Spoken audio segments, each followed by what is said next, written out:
I invite the audience to put their questions in the Q&A.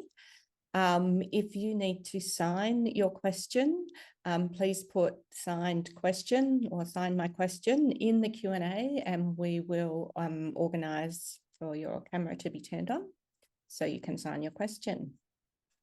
Right, so thank you, Emily and Rachel, for putting a really difficult topic into kind of an accessible way with a really nice practical example there. We do have a few questions that have come in. So first one is, what is the strategies to support a deafblind child in school? What apps, visual prompts, etc. do you recommend? What a question. Yeah. Wow, where do we even start?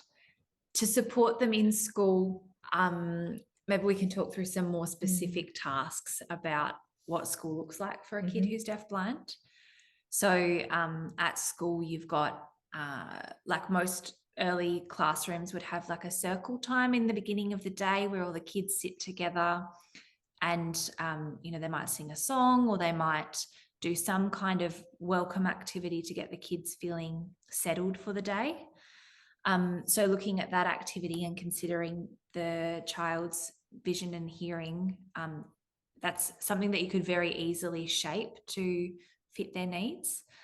So that might look like giving them some kind of object or toy or some kind of tactile something that they always have at that time of day that tells them that this is morning time.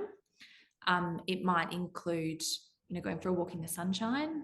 It might be a nice way to get the kids feeling, okay, this is the morning activity and this is what we do. And I guess also considering that in those kinds of activities, when we say deafblind child, we don't mean a child who doesn't have any vision or hearing. Usually they have some kind of vision and some kind of hearing. And so thinking about what that is and then how that's going to be challenged by that activity, then we can make appropriate changes to the task. And I think the other thing is remembering that environments in classrooms are usually very visually complex. So things that children find engaging and attractive usually are bright coloured mats with different patterns and fun characters, which is actually not helpful for a lot of the children that have visual impairment. So giving recommendations to teachers about the setup and background noise of classrooms usually helps a lot too. But the answer is it depends. Yes, it's all individual and the answer will be different for everybody. But having a thorough understanding of the child you're working with is the best place to start. And apps, that's also a whole new ball game, but ones that include colour contrast and adaptability for different levels are the ones that we usually recommend, and will vary on what you're using the app for, whether it's for fun, communication, or some kind of literacy, some kind of learning activity.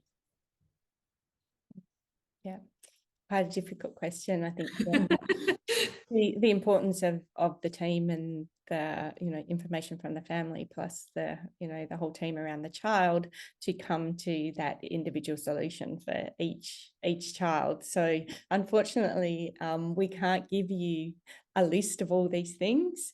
It's the whole process, and I think some of our other webinars will help you break down parts of that process as well. Yeah, great. Okay, so a few more questions through here. Let me just check over here. Great. So this is a question about I think Hannah's diagnosis of auditory processing disorder. So quite often in the field of complex disability, while you might observe characteristics of auditory processing disorder, it seems to be very rarely diagnosed, particularly when there's complex disability, you know, surrounding it. Could you tell us more about the diagnostic process and or who made the diagnosis of auditory processing disorder? Somebody did. I can't remember if it was the neurologist or if it was actually the audiologist. I can't remember. But what I do know is we were seeing a time lapse between when you might say something and when you might see a response from her. And that would look like you say something and then you could count 1, 2, 3, and then she might look to you or change her position, or you might get like a little change in her head or something. And that's when you could see that she had heard something or is listening to you. But that time lapse never changed when she was tired or when she was hungry or, you know, when she wasn't in a good position or she was in pain. There was that time lapse between sound and response was consistent. And so because we saw that consistency, started having conversations about what can we do here to kind of understand this better. And we fed back to the hospital and said, you know, guys, there's something going on here that we don't quite know about yet. And then that was explored further by the medical team. Fantastic. Yeah, so often it is a team diagnosis with the audiologist sort of making the final call.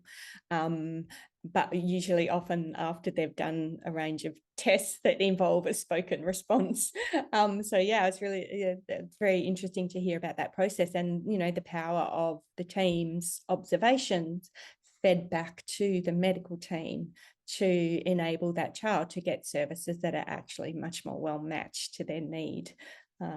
Yeah, fantastic, interesting. Okay, next question. Do you assess as a team or each discipline separately assess? How long does the assessment take? A bit of both, but usually our first initial assessment we generally like to do together, because you kind of then have two sets of eyes, and while I might notice one thing, Emily might notice another thing. So especially in the observation phase, when we're getting to know the individual, or if we have an inkling of what we think might be going on, we start to gather our evidence together. And we find that helpful because we can structure our assessments in a way that isn't standard, and it can be more in their natural environment in a fun way. And we've often found that we'll come back and compare notes, and Rachel's noticed something that I completely didn't see, because you've got your physio brain working and I've come in and noticed something completely different, because we're just looking at it from two different perspectives. So although it's individual assessment may be occurring in the same session, but then the process of writing assessment reports or kind of collating all that information together is definitely a team approach, so that the family is getting one consistent messaging, and everybody in the process of writing a report as a team, you're then learning about everybody's perspectives so that you can take on the strategies together. And then it also means if we are having individual sessions that I can take on some of the OT recommendations and make sure I'm following through in my physio sessions, and vice versa.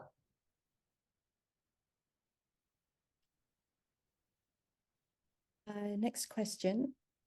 Does Hannah's family or medical team, or any of her team, I guess, use the term deaf blindness in her list of diagnoses? It depends. We do. We do. It depends on why that report is being written. Will depend on how we describe Hannah, because she's not deaf-blind in that she can't hear or see. She has perceptual deaf-blindness in that her brain can't process the vision and hearing. And so sometimes the term deaf blindness doesn't quite capture actually what's going on for her. And it doesn't always make sense to use the term deafblindness for her. Sometimes the thing that is more appropriate is to say she's got cortical vision impairment, so that the activities or the assessments being presented are tailored to her specific visual needs. Referring to her as blind, or within the term of deafblindness, kind of doesn't allow for the appropriate adaptations to be made necessarily. And because a lot of the time we're describing Hannah to support workers who maybe have never met a kid who's got a similar kind of diagnosis before, it doesn't quite fit. It's not quite, there is no term that really fits a lot of the kids that we work with, because they are the only kid like them in the world. But deafblindness doesn't always fit. So would you instead say she has auditory support needs and visual support needs? Yeah, auditory processing disorder and cortical vision impairment. Yeah. Interesting. Next question, if you're ready for it. This is a great presentation. Thank you. You mentioned a range of professionals. Can you talk about your experience with multidisciplinary teams and case conferences or team meetings which involve the whole team? It can vary, I guess. And Emily and I love to work collaboratively, especially with the hospital, but sometimes find it can be very difficult. And working with speeches and other allied health is always for the betterment of our kids. Yeah. We're often constrained by funding, and we do a lot of work educating the families on the value of, paying for MDT meetings within their funded plan, and the added value that brings to the child, and the eventual goal attainment that they'll see from that. And I guess we only know, I only know what I know, and Rachel only knows what she knows. But if we can all put our brains together, then we're always going to come up with something bigger and better. So we're always welcoming that team collaboration. And on that, making sure that we have the opportunity to be involved in the goal planning for schools as well. So there's no point having some school goals that are made, but then they don't take into account the individual's vision or auditory needs, because they won't be able to interpret and understand the information that's being presented if we don't acknowledge their impairments such as CVI or auditory processing disorder. Got another question here around the team. So how do you communicate with all members of the team, i.e. therapy, family, school? Is it through the communication handbook? Yeah, it's true. It's hard. Yeah. We make up a new approach for every family we work with. Like some families, we do all of our communication with everybody involved in a WhatsApp, text message, chat. And some people we've used website platforms to upload all their documents to, and it's a bit more formal like that. Other families, it's an email, and other families, it might just be a notebook that lives in the kitchen.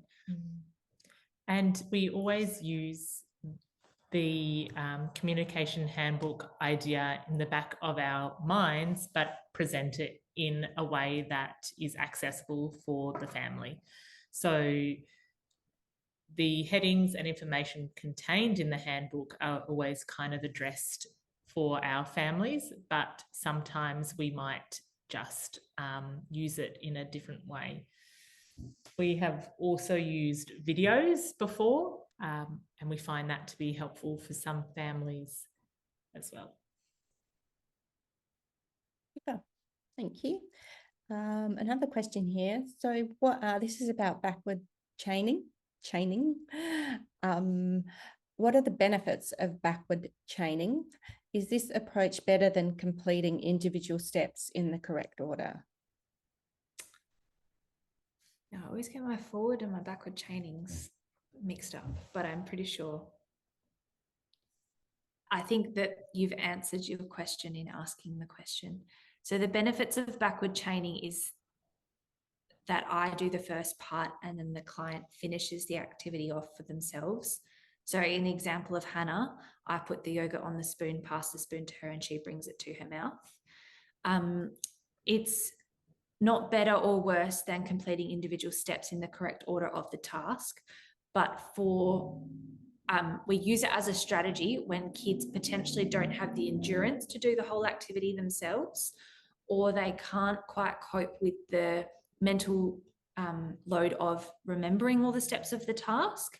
So we might do the first part and just focus on that little step that they're practicing at the moment, and then eventually take one step back, one step back, one step back.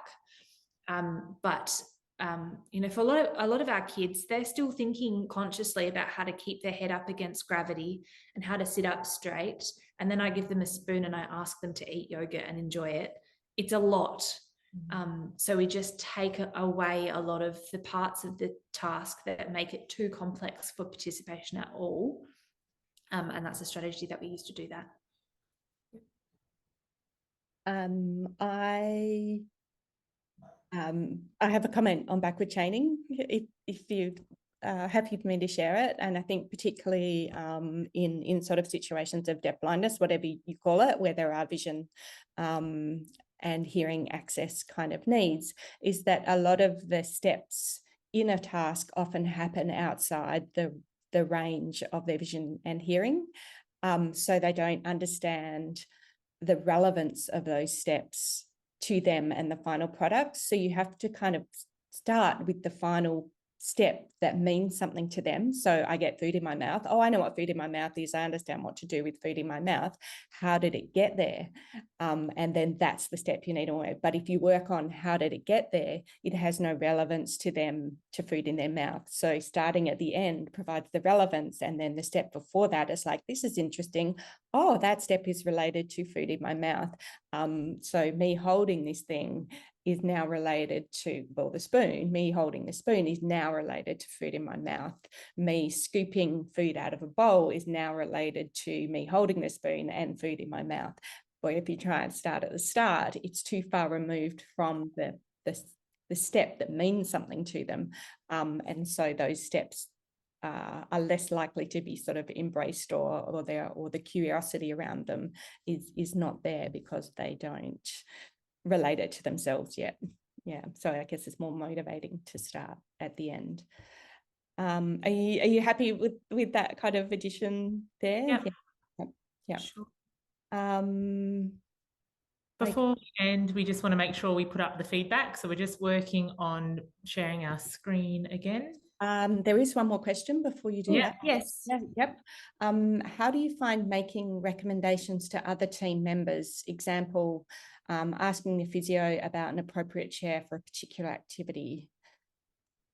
To be honest, usually we find that we work quite collaboratively with other members of the multidisciplinary team, and usually they're quite supportive and helpful. If you do find yourself with somebody that isn't happy to work collaboratively, it might be a conversation that should be had with the family to maybe look at other options for team members.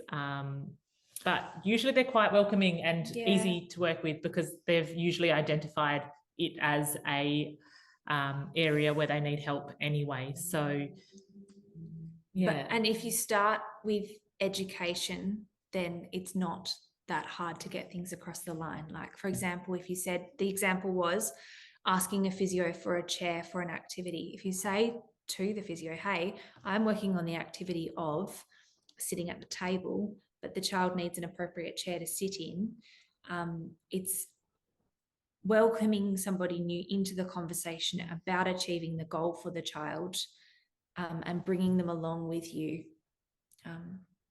Find that works really well. Yeah.